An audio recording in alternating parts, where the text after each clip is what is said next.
can we kiss in general while we're dating as Christians and as believers? Hey guys, welcome back to my channel. My name is Samantha. This is Relationship Sam, where we sit down and talk about all things love, dating, relationship, marriage.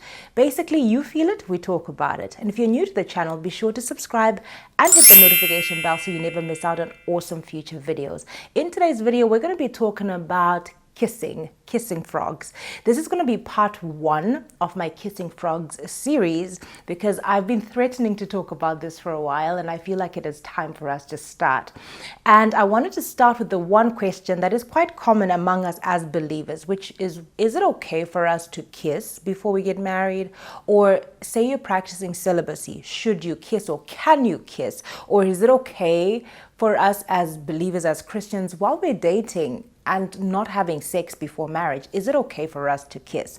And the first thing is that where a purpose of a thing is not known, abuse is inevitable. It's really important for us to know what kissing is and what it represents and what is kissing all about. Okay, so about the kissing frogs, I have said and I've made a declaration that I have stopped kissing frogs. I don't actually remember the history behind The Princess and the Frog, but I know I've seen a couple of movies, at least, where there's a girl who kisses a frog and the frog turns to a prince, and you know, the rest is history. They live happily ever after. And as girls, you know us, we love fairy tales, and until now I actually still love and adore fairy tales. We have the gift of imagination. So this is also where we get a lot of our misconceptions and unrealistic expectations on men and what kind of life should be like for us. So that's why we have platforms and moments like this where we can sit, talk about these things, our dreams, our ideals, but also really look at the reality of what God has planned or what God's intention is for us as believers. So I use this term kissing frogs, of course, to relate to that not just celibacy, but just sexual purity and then just being separated to yourself and to serving God and to doing things the God kind of way. That's a commitment that I've made for myself now. And of course, it has come after, of course, kissing frogs and making those mistakes. So this is where that kissing frogs come in. And then the question of the day is, can we kiss before marriage? Or is it okay for us to kiss while we're practicing celibacy? So a while ago, I was watching an interview that Oprah did with Meagan and her husband, Devon, where they're talking about the wait, talking about the book that they have written together, The Wait, and they're talking about their journey actually in waiting before they were married to have sex. And it was such a beautiful story.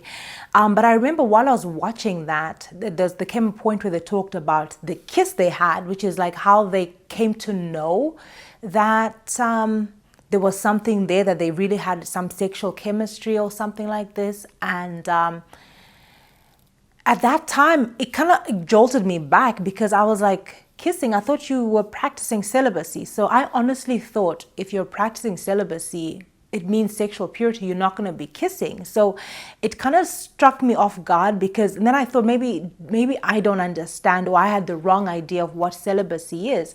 Until later on, I actually discovered that this is actually a valid question that people have. Like, is it okay for you to kiss while you're practicing celibacy? Or is it okay for you to kiss before marriage?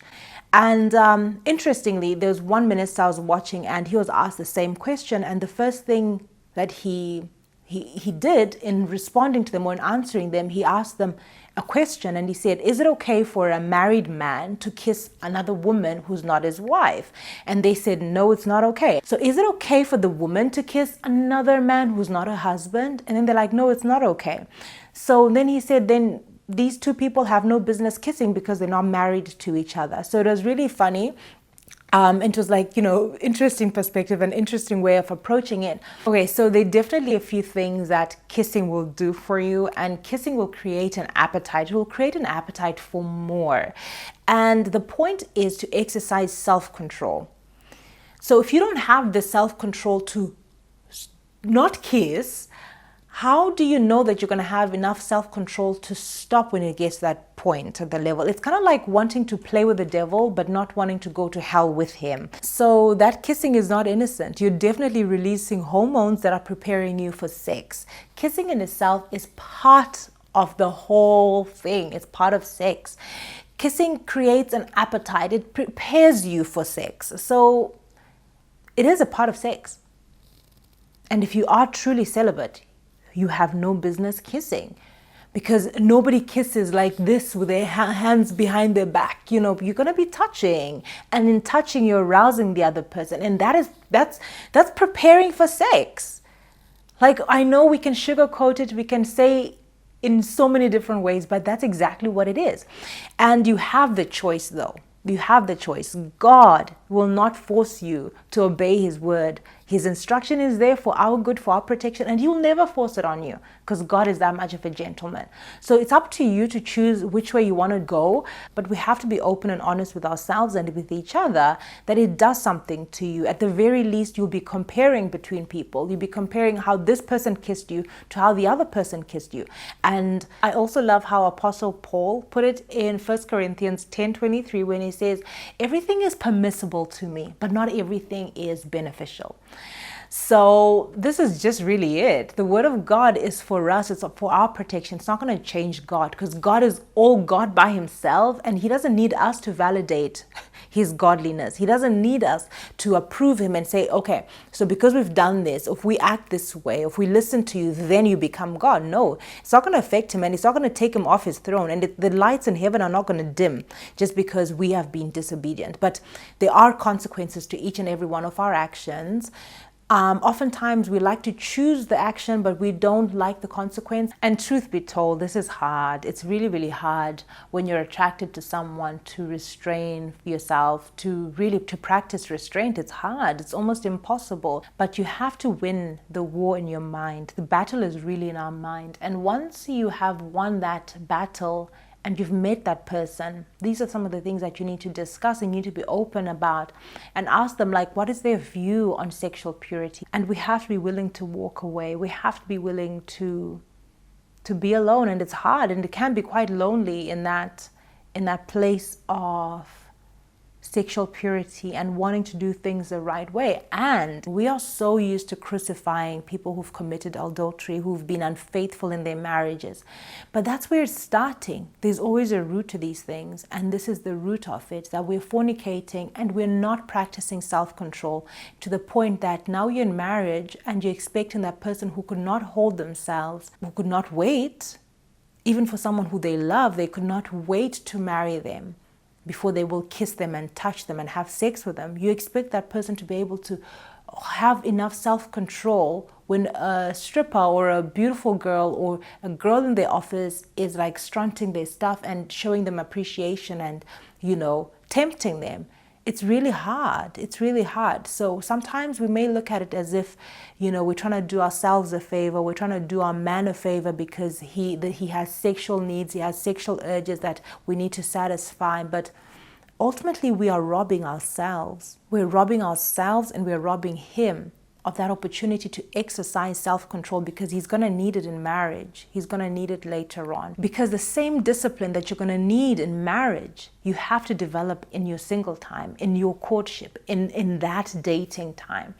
So this is part of those things that we may like to ignore, to neglect, and just act like they don't exist or that they don't matter. But later on, I think they do matter, and we find that we've cut ourselves short. We have robbed ourselves. We've robbed ourselves of potentially good relationships. So God help us and God bless us. God bless you guys. I really hope that this video is a blessing to you. And if you have liked it, please let me know by giving it a thumbs up. I also look forward to hearing from you.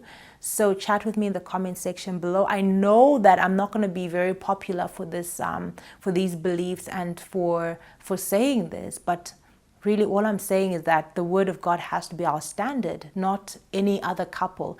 And I know oftentimes as Christians, we are looking for approval to sin, which is why we will look at other people's examples. Like I can look at Meagan and Devon Franklin. He's a man of God. He's a minister.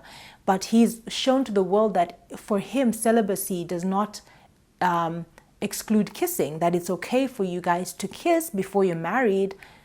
But that's not our standard, and that shouldn't be. So I'm not looking to him or to them as a couple as a standard for life. There are people, and the Word of God has led us to believe and has told us that we have all sinned and fallen short of God's glory. So ultimately, with this, my point is pointing us back to the Creator's instruction, to the purpose. What does God say? What does His Word say?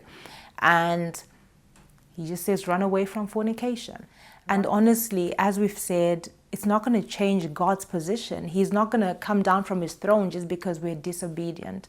So it's for us, it's for our own good. And again, the choice is really yours. It's up to you what you decide to do with your life and how you choose to live your life. As Apostle Paul said, everything is permissible to me, but not everything is beneficial.